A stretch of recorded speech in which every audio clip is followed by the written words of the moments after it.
and Methodology in Social Sciences, organized by Jadavpur University, Jadavpur Association of International Relations, and the School of International Relations and Strategic Studies.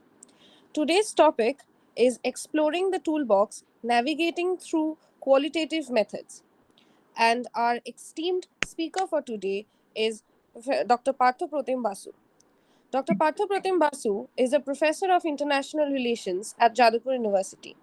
With over 3 decades of academic career, Professor Basu is a stalwart of the discipline. His expertise encompasses various roles, including serving as the departmental chair of IR, director of the School of Media, Communication and Culture, and coordinator of the PG Diploma course on Human Rights at Jadavpur University.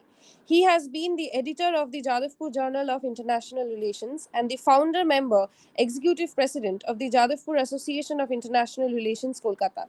He has been the recipient of Fulbright Visiting Lecture Award and was attached to the Center for Asian Democracies, Louisville University, Kentucky, USA, from January to April 2014. Professor Basu's academic interest lies in the intersection of media, politics, and international relations, with a focus on topics like religion, communalism, and politics. His research also delves into Indian society and politics, political thought, foreign policy, and area studies, particularly centered around Afghanistan, Pakistan, and Bangladesh. He has enriched us with his books and publications on the same. Sir, without further ado, I would like to request you to kindly take up from here. Welcome, sir. Okay, good evening. Thank you. Am I audible? Yes, sir. Yes, sir. Okay, Yes, sir. okay. Thank you. So let us get down to business. I've heard that the workshop is already running for 3 days, I think, and I'll take it for granted that we have been introduced to the basic steps of research. So I'm supposed to focus on qualitative research techniques or qualitative research methods, and the organizers have assigned to me a very interesting title, that is negotiating the toolbox or something like this. But let me begin with a basic distinction, that is how we distinguish between qualitative methods and quantitative methods. This is very important. And then we shall look at two, if possible, if time permits, three qualitative techniques, very basic qualitative techniques, very widely used qualitative techniques. One is, of course, interview. Second is focus group discussion. And third, if possible, I extend also to ethnography.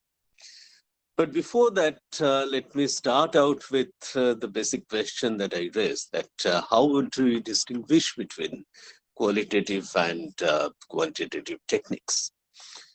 Now, there is a popular perception that yes, it is those who want to study social sciences, political science, economics, sociology, whatever, from a scientific perspective, a more objective, more scientific, more value-free kind of perspective, they use quantitative techniques.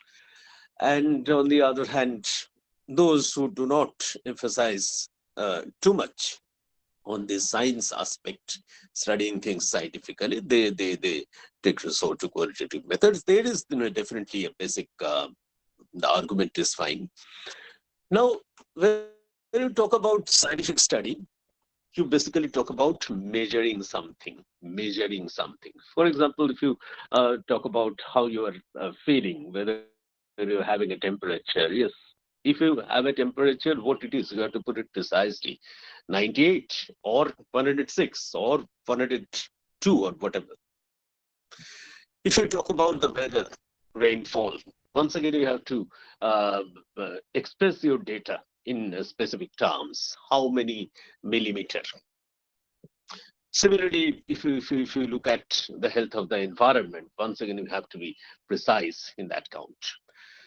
On the other hand, when we turn to qualitative researchers, yes, they are, for them also, these questions are very important. For example, researchers, we engage in studying the consequences or causes of body temperature. It's very important for them also, these things, high and low and all these kinds of things. But for these researchers, it's more important to focus on, for example, what caused body temperature to rise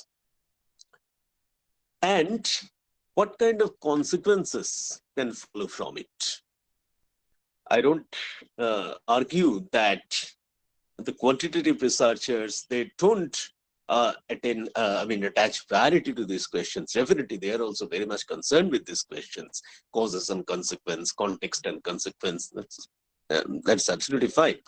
But the question is that quantification, measurement and quantification is given a special importance in quantitative kind of research. So this is the very basic kind of understanding that while both quantitative and qualitative researchers, they basically try to study anything under the sun, in terms of, in order to understand the causes, the factors underlying certain developments. For example, why political violence is the level of political violence is rising in contemporary times, or for that matter, why social violence level is rising in contemporary times. You see, we often find that people are killing people over very, very, very,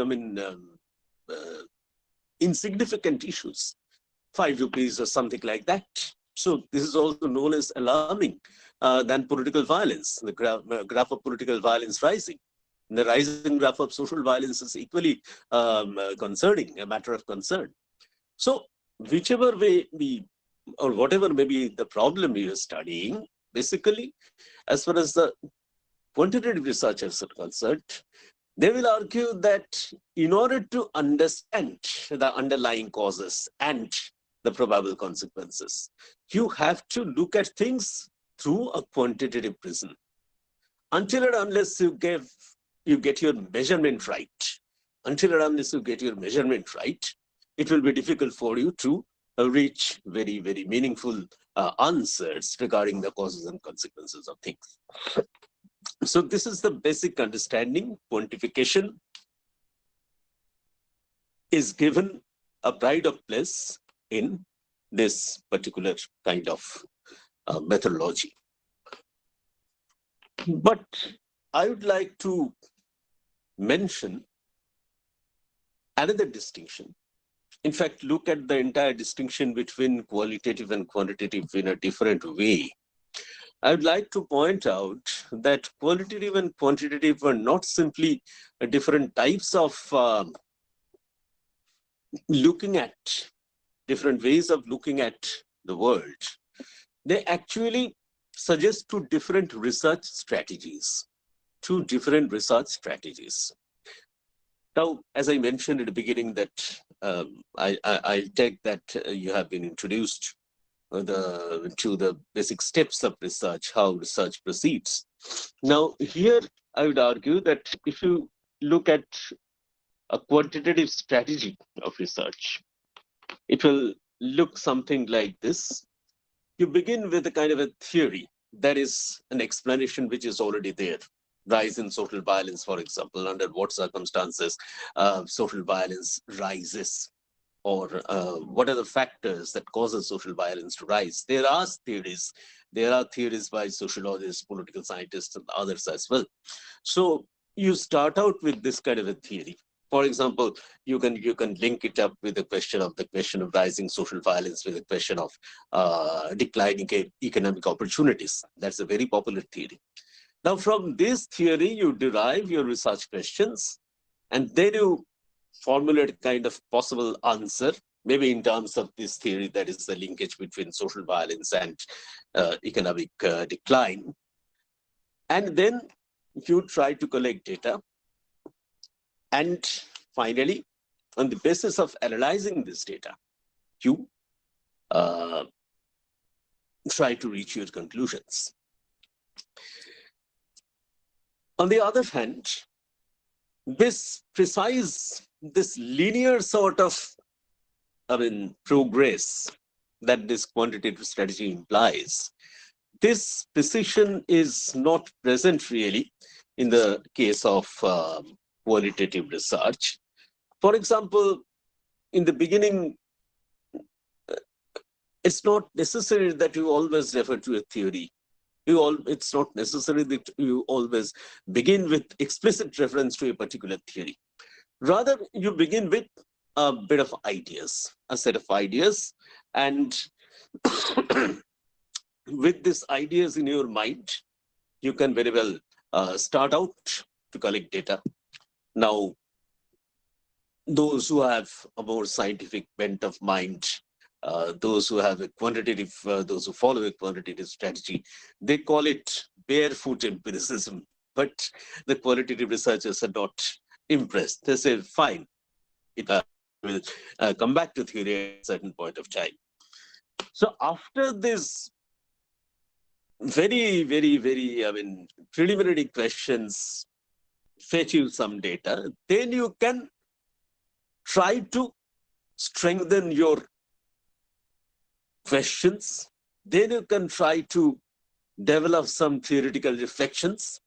And usually, the next step is that you start out to collect data, a second wave of data collection, we can call it, in order to confirm or reject the kind of theoretical formulations you have made, the kind of understanding, the kind of explanation of the issue. Once again, it could be electoral violence. We have witnessed very severe violence during our panchayat elections in recent times. So you start out with some very preliminary kind of idea, then you collect data, then you engage in kind of theoretical reflection, that is trying to understand why things happened in certain ways. And then you once again go back to the field to confirm whether the explanation you have developed is correct or not. And only at the end of this entire exercise, you can suggest a new theoretical conclusions. So the point is that, as I said, in a quantitative strategy, you follow an apparently very precise, very neat, very linear kind of progress as far as your research goals are concerned, or towards your research goals. On the other hand, in case of qualitative strategy, there is a kind of back and forth movement. There's a kind of back and forth movement. There's theory at one point of time, there's data collection next. Once again, you come back to your theory. So the process is not that neat. So I would like to suggest that this is a wider meaning of the distinction between quantitative and qualitative strategies. Of course, with a note of caution that when you follow a quantitative strategy, you'll have to do this, you will have to engage in this back and forth movement from time to time. No, there is no, you're never spared that kind of an exercise. But still, the point is that as far as the quantitative strategy is concerned, it looks more neat, more linear, more organized. Now, these two strategies, they generate their own data collection techniques. Quantitative strategy is associated with certain kinds of data collection techniques. For example, survey research. It's a very popular quantitative technique, where you distribute questionnaires among a very, significant body of people, 300, 400, 500, try to measure their responses to certain questions through their responses to these questionnaires. There are other techniques also, but I'm not going into those techniques here. On the other hand, as far as the comparatively unorganized strategy of qualitative research, it also has certain kinds of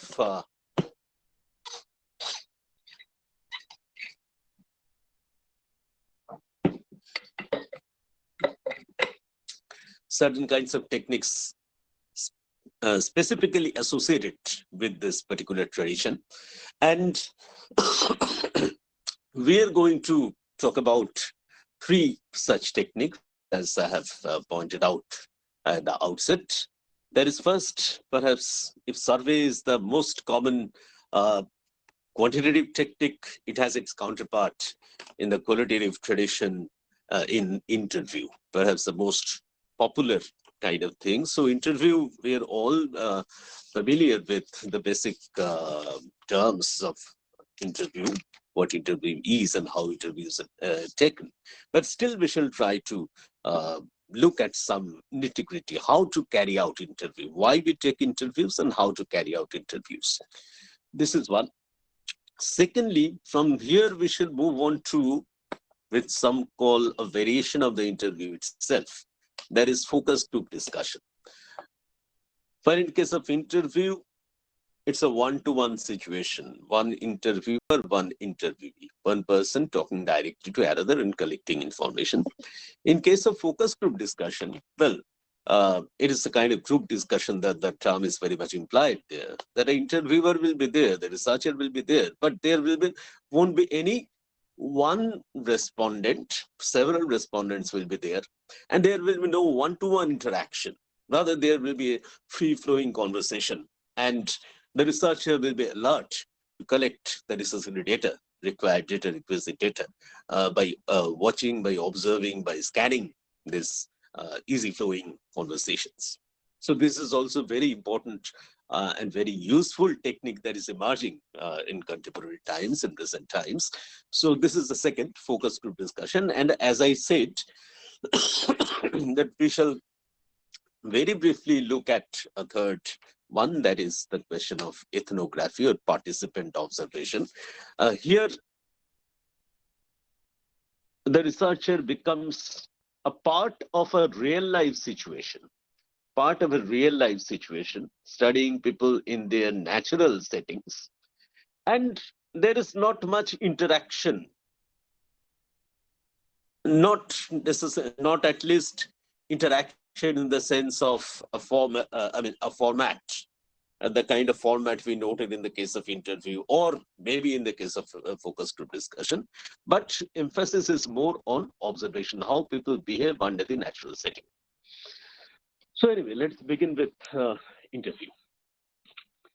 At the outset, interview and survey has certain apparent similarity.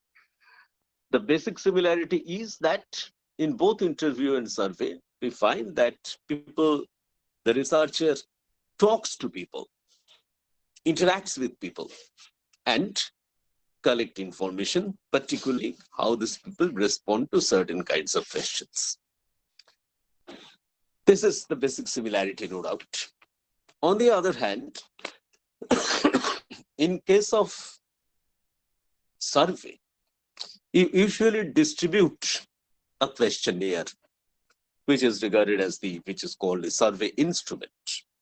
And this questionnaire remains the same for all the respondents, for all the interviewees.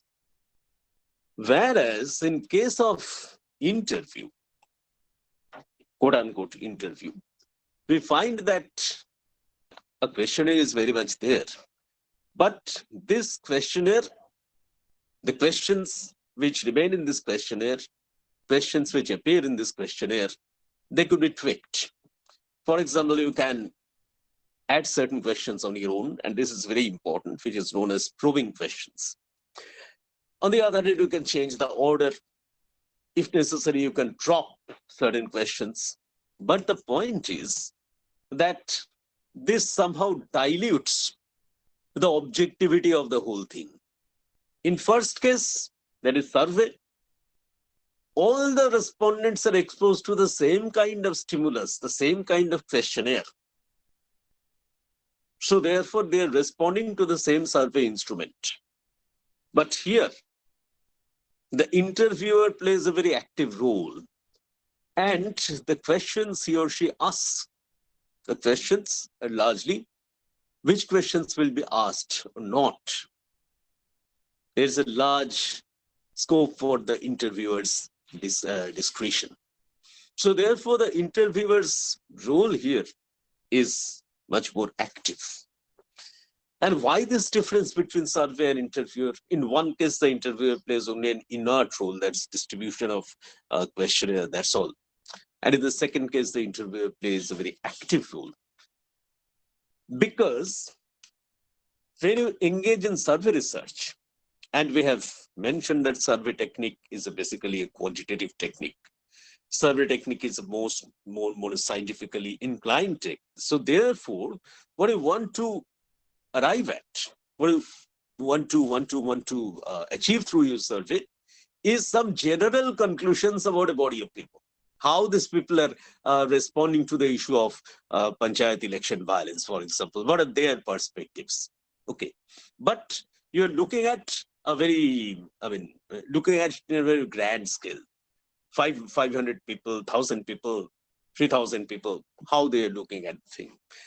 And you can say that by analyzing this data generated through this exercise, you can arrive at some general conclusions, generalizable conclusions, or generalizations. But on the other hand, as far as the interview is concerned, here the purpose of using this particular technique is somewhat different. Yes, you are speaking to people, you are collecting data by interacting with people, but here you are interested in individualized data. You are not interested in what the entire body of people thinks about certain things. You are speaking to certain people. For example, a particular place which has been visited by electoral violence. And here you seek a sample, you draw up a sample, and maybe you are talking to particular kind of people. For example, those who represent certain political parties, or for example, those who have held positions in the panchayat system, or for that matter, you can look at certain categories of people, look by classifying them in terms of their social backgrounds, the highly educated people, or for that matter, people from the working class, or for that matter, people who regularly participate in political activities. I mean, they are party members. So this is the second thing. You are interested in individualized data. In case of survey, you are interested in generalized data, generalized conclusions. Here, you are interested in what these particular people, particular individuals think about the issue. Now, when you conduct interviews, certain things you need to keep in mind. We have noted that you start out with a questionnaire. You jot down your questions in a particular sequence, maybe. But at the same time, you have to, we call it a semi-structured interview because, as we have already said, that this questionnaire may be manipulated not in the bad sense of the term, of course, manipulated from the point of view of the the research interests of the researcher. So that way, it is not a fully structured questionnaire, it's semi-structured questionnaire. So when you talk about interviews, you basically talk about this kind of semi-structured interviews. On the other hand, there could be fully unstructured interviews, of course, when the researcher simply allows puts a simple question to the respondent and simply allows the respondent to go on, does not interfere, does not cut out her flow, or does not suggest anything, whatever. But as far as semi-structured interview is concerned, which is our major target, certain clues, certain things need to be kept in mind while you formulate your questions. I'll just remind you, these are available in the books, no doubt, but keep your questions very simple. Put your questions in very simple language. And this is important because we as students of social sciences, political science or sociology or international relations or whatever, we are inclined to use certain kind of jargons. For example, state. we think that everybody knows what a state is, but that's not really the situation. When you try to uh, carry out your field work in this violence infested rural areas, you may encounter many people who don't have any idea about what the state is. In fact, even among political scientists, there's a great deal of discussion, great deal of disagreement regarding what the state is. So forget about the common people. So this is the first thing. Keep your language very, very simple. Secondly, this is another very important thing. Avoid leading questions. Avoid leading questions. That is, don't suggest answers in your questions. Don't suggest answers in your questions. So don't you think that? So after that, you are basically suggesting something that, yes, some economic issues are very much behind this kind of large scale political violence during the elections. So don't do that. Allow your respondent to come to her own conclusion that why violence has taken place. Let us have her own take on that. Thirdly, another thing is which we often ignore or often overlook. There is double barrel questions. There is one question having two different components. Suppose we were talking about the scale of violence during the panchayat elections and the how should I put it? The scale of violence is on the one hand, and on the other hand, the instruments of violence on the other hand.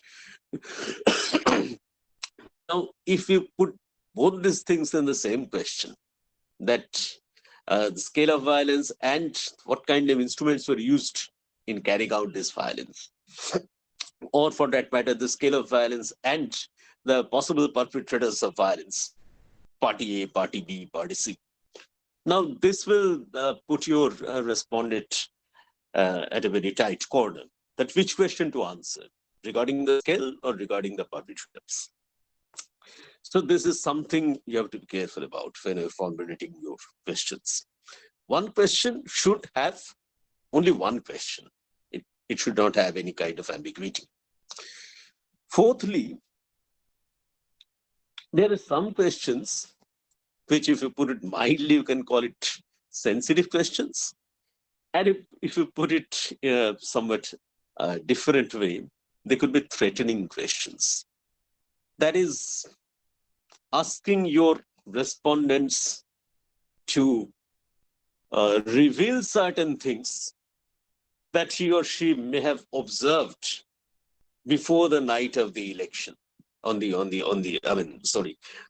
night before the election day. Now, this kind of question, it may be very important from the point of view of the researcher, no doubt. But you have to keep in mind that answering this kind of questions might be even life-threatening for your respondent. So this kind of questions should also be avoided as far as possible. There are various other kinds of sensitive questions. For example, even in some cases, asking people's age or asking people's income may also be considered sensitive questions, offensive questions. That's a different issue. But the point is that this kind of sensitive questions, and particularly the kind of threatening questions I mentioned, this kind of questions should be avoided at all costs. Um, on the other hand, there are some other issues that you need to keep in mind when you conduct the interview, when the interview is very much on.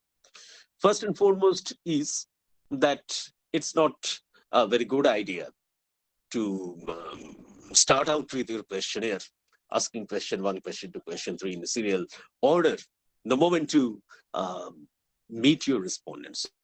First is you have to give some time for building rapport with your respondent, to put him or her at ease, and you should engage engage in some kind of horizontal conversation in order to break the ice between the respondent and the interviewer. And at this level, you can very politely ask whether you can record the interview.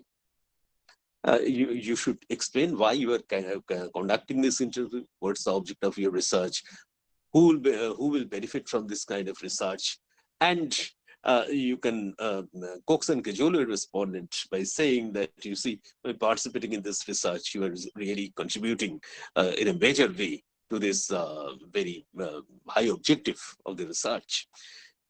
So this is this initial conversation we were talking about, and it is in this at this stage you can seek permission that whether you can record the interview for the sake of better recording that way. But if the permission is denied, you should go by that. So this is the first thing. Secondly, when the interview is very much on, you should not hurry the whole thing. Of course, if the respondent is in a hurry, that's a different issue. But on your side, from your side, you should be careful that you are giving enough time to your respondent, enough space to your respondent, and you should listen carefully. But at the same time, don't try to give any signal that you are approving what is being said, or you are disapproving what is being said. So these things are important. These things are important. And equally important is another thing, that is to minimize the social distance between the respondent and the researcher or the interviewer. And this once again happens because people who engage in research, they often represent, they belong to, clearly they belong to a very educated category of society. And often we need to interview people who come from very, very different kind of social background, economically speaking, socially speaking, culturally speaking. So you have to keep this particular thing in mind, that as far as possible, you try to come close to a respondent. Try to come close to a respondent, at least not try to, highlight the social differences between you as a researcher. We can use the term elite, quote unquote, in this case. The researcher, in many cases, represent in some ways some elite institutions, and he or she may be required to engage into an interaction with people who come from very different social backgrounds. So this is another thing you have to keep in mind.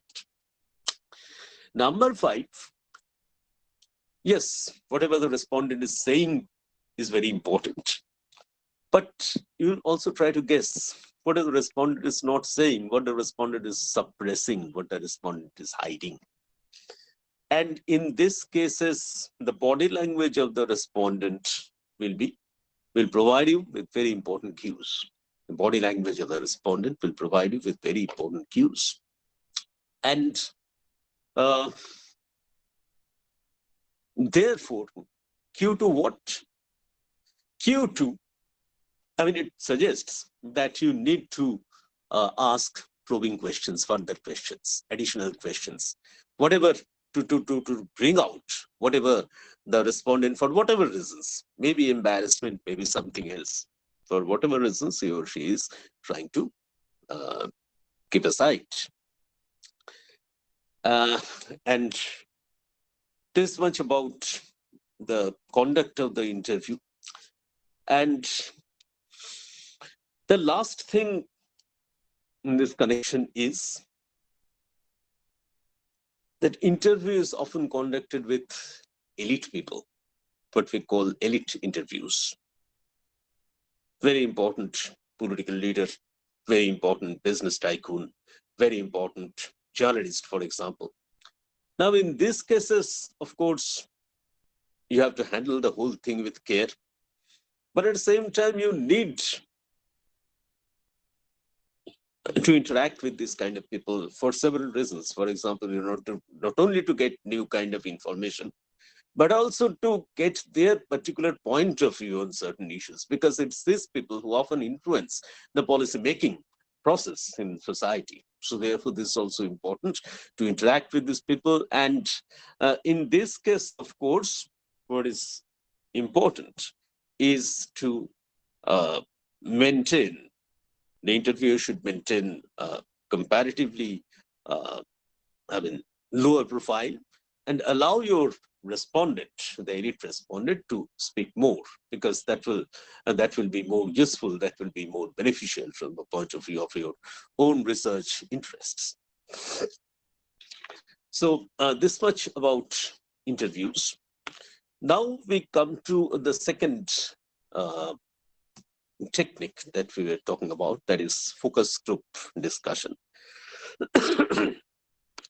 Now, we have just suggested that whether it is ordinary respondents, quote unquote, ordinary respondents, or whether it's elite respondents, quote unquote, once again, you are talking to, there's a possibility that they may not answer, and they have the freedom not to answer whatever you were saying, whatever you were asking them.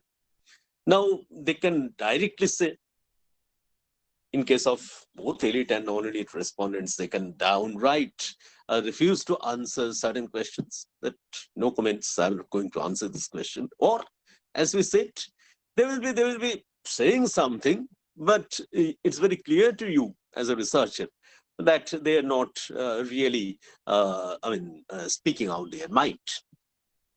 So this problem is there in a formal one-to-one kind of interview. So what's the way out?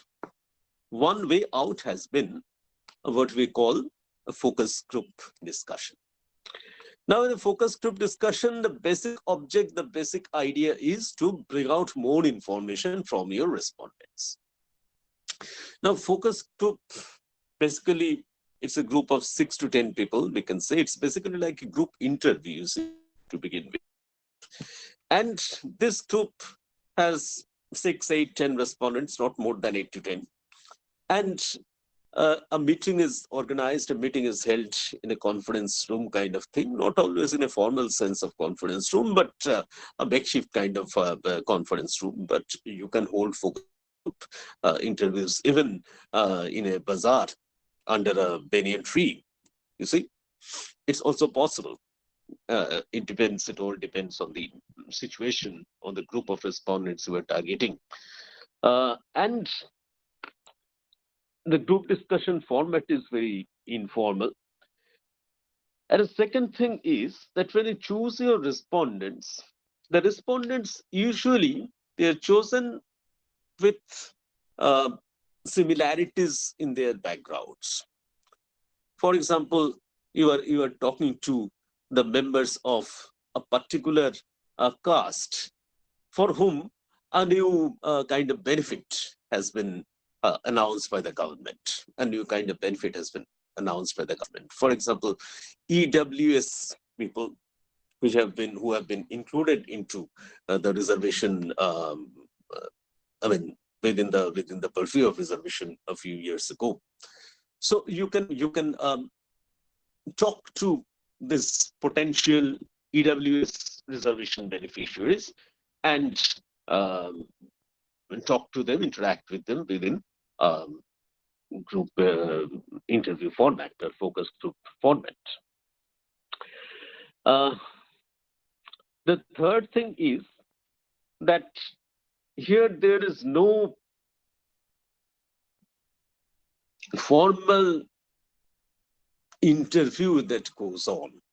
But before coming to that, let me clarify one more thing, as we did in case of interview at the very beginning, that why we engage in this kind of focus group discussion. We have already mentioned that bringing out more data, that's a basic objective. But the point is that these people who are part of your discussion group, they may not have divulged certain kinds of information in a one-to-one situation interacting with a researcher or interviewer. But when people from similar background, they start talking together, exchanging their views, speaking out their minds, then that group situation, encourage those silent respondents who kept silent, for example, within an interview format. Those silent respondents might also be encouraged to speak out, to speak their minds. So this is very important, that when a one-to-one interaction goes on between one interviewer and an interviewee, the respondent may not feel very comfortable to divulge many things. There is a tendency to hide things. But when that same respondent finds himself or herself in a group situation where other people like him or her, they are also interacting. They are also, after a time, they are also interacting freely. So this respondent might also have an incentive to speak out. So this is the basic idea, that someone who is not speaking in a laboratory-like situation of a one-to-one interview, they might speak out in a more natural setting, in company with similar people from similar social backgrounds, and give out more information. And as far as the researcher is concerned, the researcher benefits from this kind of interaction in various other ways. For example, certain issues regarding which the researcher was not very aware earlier, because after all, these people whom we have chosen, they know much better. It's expected that they know much better about the thing, because they encountered these things in their everyday life in a much more from a closer distance. So therefore, the new issues can come up through this discussion, and the researcher could very well focus more on these issues which had emerged through these interactions. But the most important thing that is part of this focus group discussion is that, you see, when the researcher observes the ongoing discussion, he or she will also observe that how opinions are being expressed, but at the same time, how opinions are being formed, how opinions are being changed. How, as a result of this popular interaction, suppose respondent A was saying something at the beginning of the entire exercise, after 15 minutes, he or she may have got convinced by something said by, say, respondent C. So this is, a microcosm of whatever is going on in our entire society. That we start out with certain ideas, certain views, certain beliefs, certain norms, but through our interaction with other people within the society at large, our points of view, our opinions, our beliefs, they change. So this short focus group discussion, this also gives you an opportunity to observe this wider process, that how people interact and how they contribute towards molding, forming, molding, changing their points of view. So this is also a very important object the focus group discussion seeks to achieve. Now, the last thing regarding focus group discussion is that, as we have already suggested, that it's not asking questions. Rather, the interviewer's role is confined to setting the agenda, that this is our research problem, these are our research objectives, and this is the basic questions we want to discuss in a very, very informal way in this group format. And then the researcher should fall silent, and her role will be more to observe the things we have already mentioned. However, one basic need is that researchers should maintain control over the course of discussions. For example, when he or she feels that the discussion is veering away from the main point, main focus of the research, obviously he or she should need to intervene. But there's another challenge. You see, there are 6 people or 8 people involved in the group format. And some people we know in society, they speak more, some speak less. Or there are some people in society who have a domineering attitude. My word is the last word, that kind of a thing. Now, if you have this kind of people in your focus group, that poses a real problem. That poses a real problem in the sense that,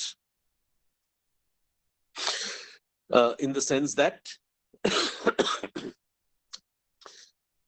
um, you need to deal with this kind of challenge then and there. Now, how you do that, that remains a very important decision for the researcher. How you stop this kind of um, expression of domination, allowing someone speaking, going on speaking for hours and allowing without allowing others to speak. Now, how you deal with this kind of a situation?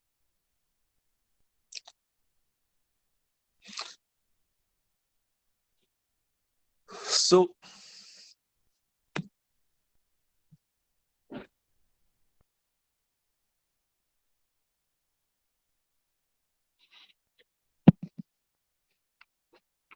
sorry. uh, so this is one thing you have to strategize about. You have to deal with this overbearing personality without offending him or her. But of course, at one point of time, even after receiving the signals, even after getting the cues from the researcher, the same thing continues. Then obviously at some point of time, some strong measures, some stern measures may have to be adopted. Okay. So this is the second thing, that is focus group discussion. I try to explain the why focus group discussion is engaged in and what kind of differences there exist, what kind of similarities are there between an interview and focus group, and what are the differences between the two. And uh, these differences are important from the point of view of the objectives of focus group discussion we have mentioned. Now, last but not the least, you see, we come to ethnography. Now, ethnography is also known as participant observation. Ethnography, basically, it's a combination of two things: ethnos and graphic, graphia. And basically, it implies ethno is concerned with the term people, and graphia is writing. So, writing about people. Now, ethnography is basically different from focus group discussion or interview or survey, in the sense that here we are looking at a different way of data collection, a different genre of data collection, that is through observation. And why this observation is important? Why this observation is important? Well, this is once again we can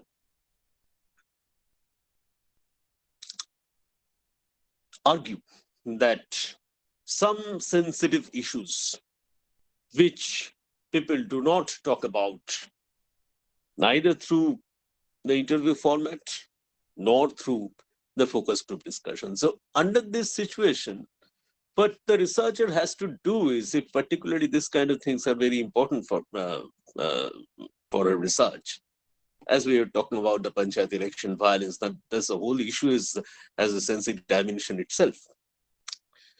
So the point is that in these cases, you can, without putting questions directly to your respondents, neither in a very formal way as this happens in case of survey or interview, nor in a rather informal way as this happens in the FTD format. You simply observe them, but observe them in a natural setting. Try to observe the everyday behavior of a particular village. For example, if you have formulated this kind of research problem, that you see this particular village experienced serious violence, has been experiencing serious violence, we can say for the last 20 years, a particular constituency, village constituency. So now when the election dates are announced, you go there, you visit there, start staying there 15 days ahead of the election times, and try to become, try to have a feel of the whole, environment, how things are panning out. And you will definitely have certain informants. You cannot observe or you cannot talk to the entire body of people who populate that particular village. But at the same time, you'll be talking less and you'll be observing more. This is the key to ethnography, participant observation. You are observing as a kind of a participant. Of course, when you later talk about or read about ethnography in detail, you'll find that this very role, that is participant observer, whether these two can be very easily combined. I don't have the time to go into these details, but the point is that this is a major challenge for the participant observers. So the plus we have mentioned that here you are having first-hand information without asking people, but observing people. So you are the observer. You are directly collecting data, generating data for yourself without talking to people, talking in the sense of holding a survey or interview like that. Uh, One challenge we have already mentioned, that is how to combine these two roles, participant and observer. There's every possibility that you're either playing the role of an observer, or it's a more sinister possibility, that is you have somehow become a participant in the whole process, which will naturally spoil your research objectives. A second thing is that if you want to maintain your observer status, how to keep your identity hidden. That's also very important, because when people become aware that you are there to observe them, now your object is to observe their natural behavior. But the moment they feel that you are observing them, their natural behavior will be somewhat, their behavior will be somewhat different from what they are supposed to do, the way they are supposed to behave under normal circumstances. And a third challenge is that you have to keep in mind is how to take notes, because we have seen that you're not supposed to expose yourself too much, disclose your identity as a researcher too much. So in that case, you are not, you can observe so many things throughout the day. But when you take down your notes, obviously you cannot do that very frequently, very often in public.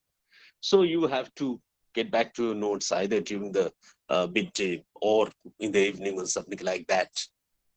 Now, the point is that whether whatever you have observed or whatever you have heard, whether you are recording that very accurately or not. On the one hand, there's a question of there's issues of memory, that whether you have remembering things very correctly.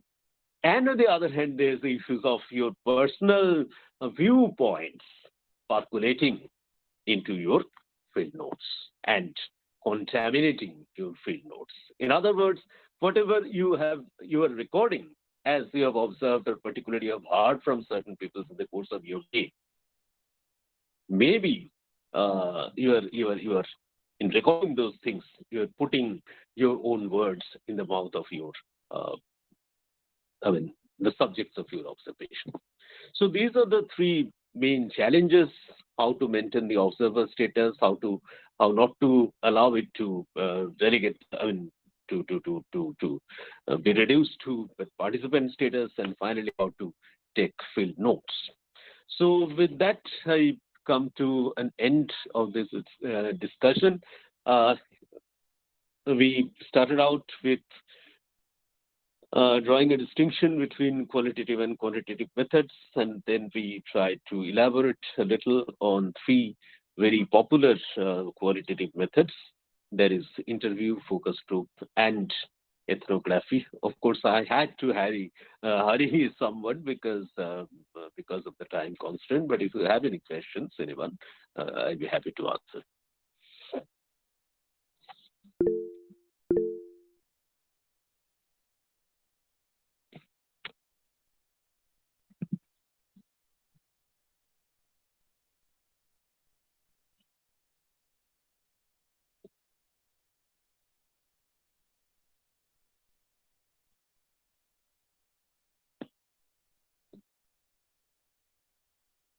Sorry, I could not.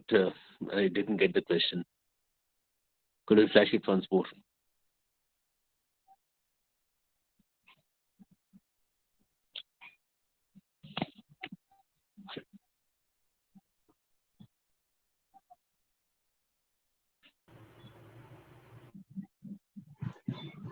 Sir, should I read out the questions one by one? Yes, it's better, I think. Okay. Yes, sir. All of you are requested to kindly pen down your questions in the chat box so that I can read one after the other. Please do not raise hands. Okay, just type it down. Mhm.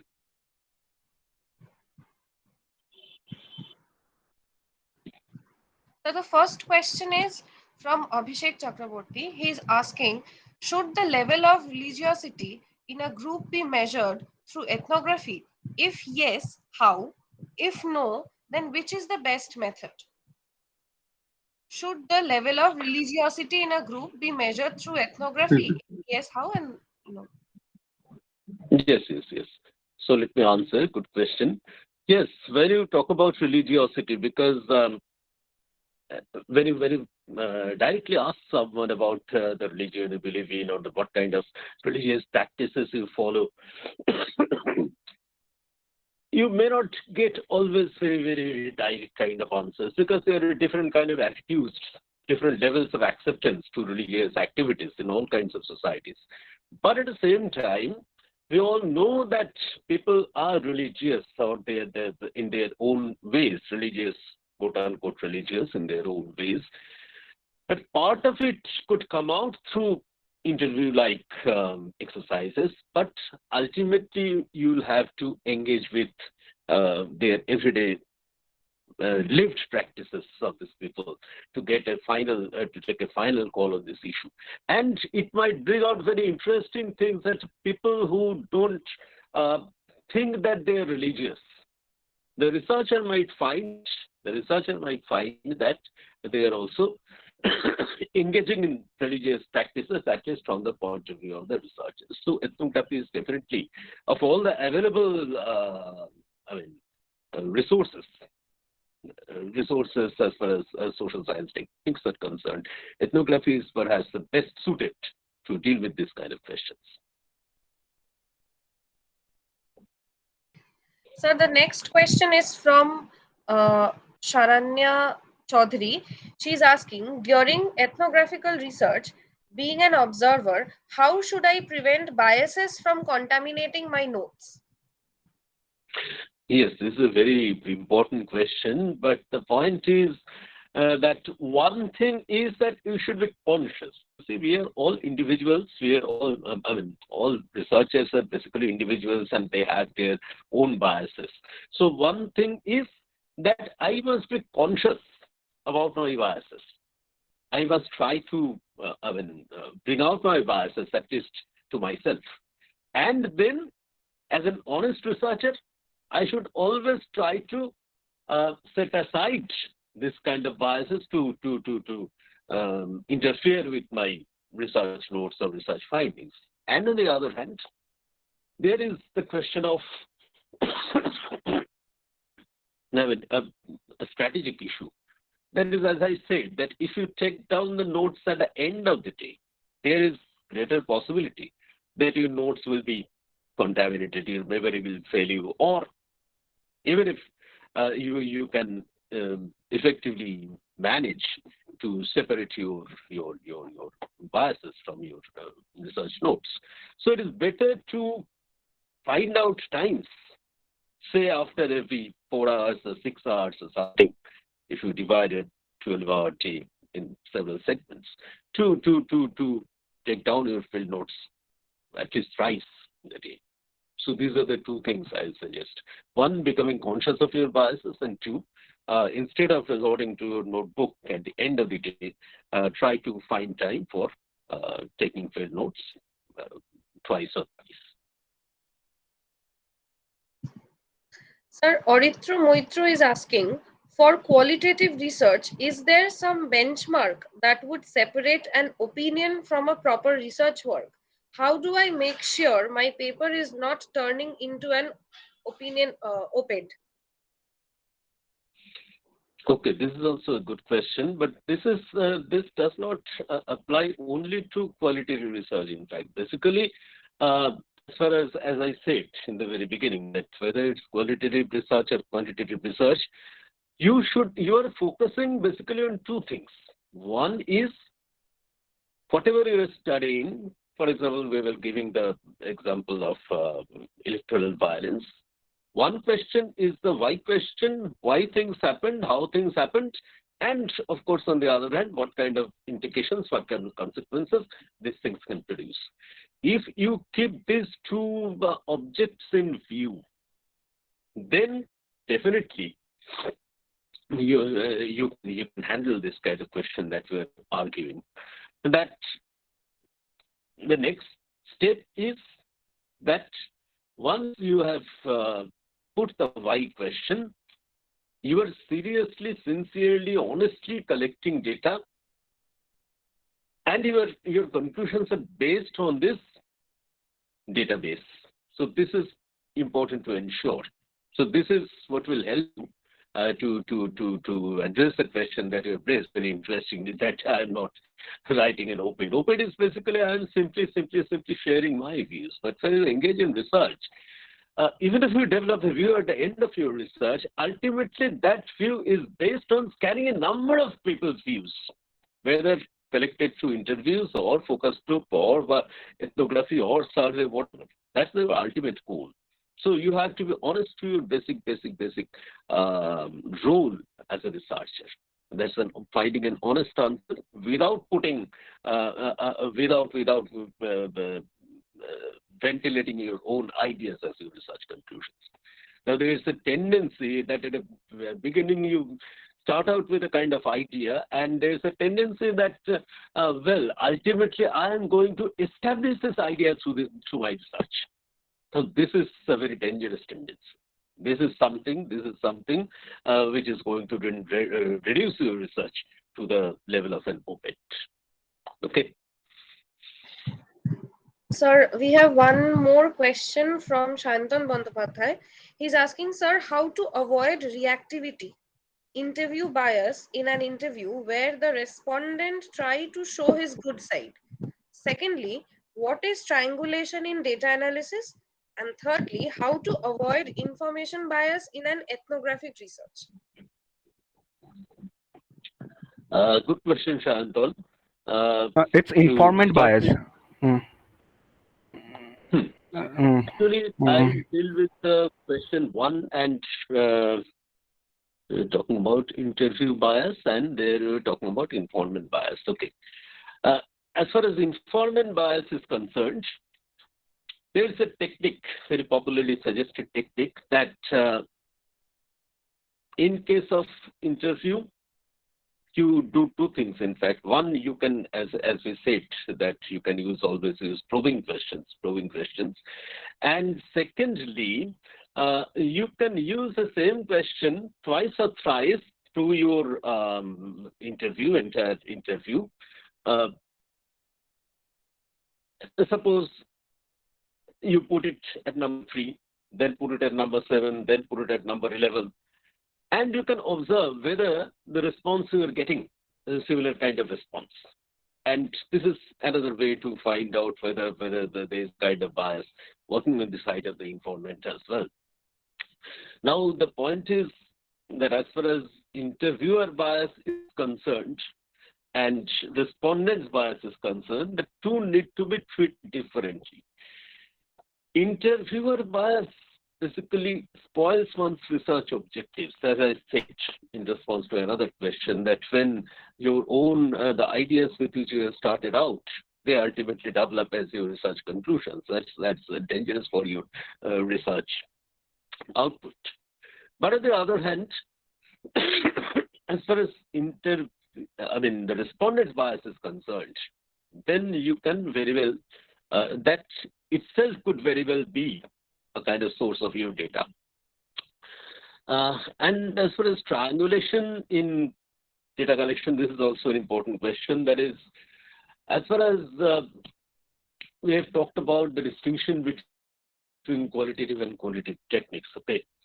But at the same time, all these techniques, whether qualitative or quantitative, they have their own kinds of limitations. So therefore, our goal should be to go for mixed methods. In fact, at one point of time, that the divide between the qualitative and quantitative, the divide between the scientific community, those who want to study politics or social science in a scientific manner, society in a scientific manner, and those who went for a more traditional, conventional style of addressing the issues of their research. This divide was very strong. The wall was very high and very, very, very, very strong. But these days, the tendency is, it's the entire thing is moving to the other end of the spectrum. That is, forgetting about this infighting among the researchers, more inclined to science or more inclined to non-science. It is the tendency is to make the best of both worlds. So it's always advised these days to combine whatever you are trying to get at through your survey. Try to combine it with interviews, or for that matter, focus group discussion, or for that matter, ethnography. So this is always advisable: triangulation, mixed methods approach, and all researchers should, from the very beginning, particularly when they're drawing up their research design, they should try to focus on how to mix and match these different methods. When you write your methodology section in your research proposal, you say that yes, I shall engage in method 1, method 2, method 3, but when you actually carry out your research, you have to be very careful, very, very mindful of making sure that you know that which method you are resorting to and why, and how this method could be combined in order to get a more sensible conclusion. Is that all? No, sir, we have one last question from Abhishek Chakraborty. He's asking that during the interview, to what extent should an observer disclose about her or himself to the interviewees in a situation where they are eager to know our background?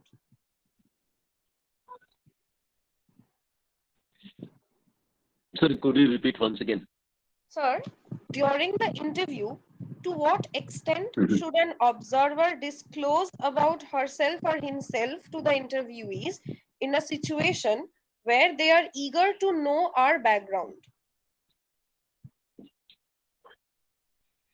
Eager to know each other's background. Is that the question? Abhishek Chakraborty, could you please clarify your question once? Unmute yourself and clarify the question once. Sir, good evening, sir. I'm Abhishek Chakraborty. Sir, I'm a government servant, a government official, and I'm doing research. Yes, sir. Good evening, sir. So, obviously, since I'm a government official in my professional capacity, and I'm doing research also, the thing is, when I go, I'm very much eager to do certain as part of my research through ethnographic model. So when I try to do that, if they are if the interviewees, if they want to know about my background and all, should I disclose about my background, other, because that can also have a negative impact or a different impact on their question Okay, I got answers and your all. point. That was the clarification I wanted. That is, whether you're talking about a face-to-face interview or whether you're talking about an ethnographic kind of interview. Okay, you are referring to an ethnographic, referring to interview within an ethnographic situation, right? Yes, sir. Yes, sir. Okay. Now the point is that as far as ethnographers are concerned, there should be, number one, that instead of conducting any question answer, you can very well engaging in a flowing conversation rather than putting any question. Yes, questions you can ask, but only as part of this easygoing conversation. That's it. Now, the point you have mentioned is one of the major challenges that I have talked about earlier, some major challenges of participant observation or ethnographic research. I think what we can advise to, this is the point in fact we made, that the participant and observer, the two avatars of the ethnographer, that is, he or she will have to be a participant and at the same time an observer. Now, what problems follow if you become too much involved in the situation? Now, yes, you can very well talk about your research goals, that you are a researcher, that you are an academic, that you have certain kinds of background. You can very well, in general, in very general terms, you can talk about this.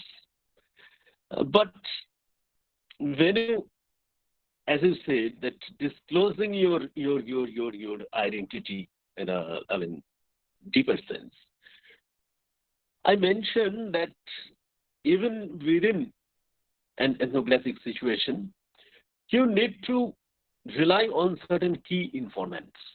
You need to rely on certain key informants. Now, as far as these informants are concerned, to them, your identity is very, very, very, meaningless to hide your identity, not disclose your identity, because that will somewhat amount to a kind of breach of trust.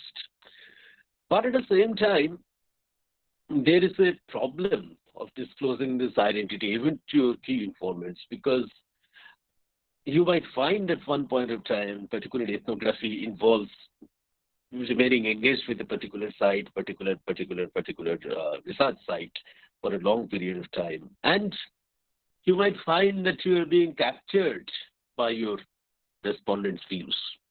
You are being captured by your respondents' views. You are subscribing to your respondents' views. So this thing you have to be careful about. I don't think there's any clear-cut answer to this question, how to do that. But once again, my point will be that you remain conscious about the problem and try, to do your best in order to avoid this kind of traps.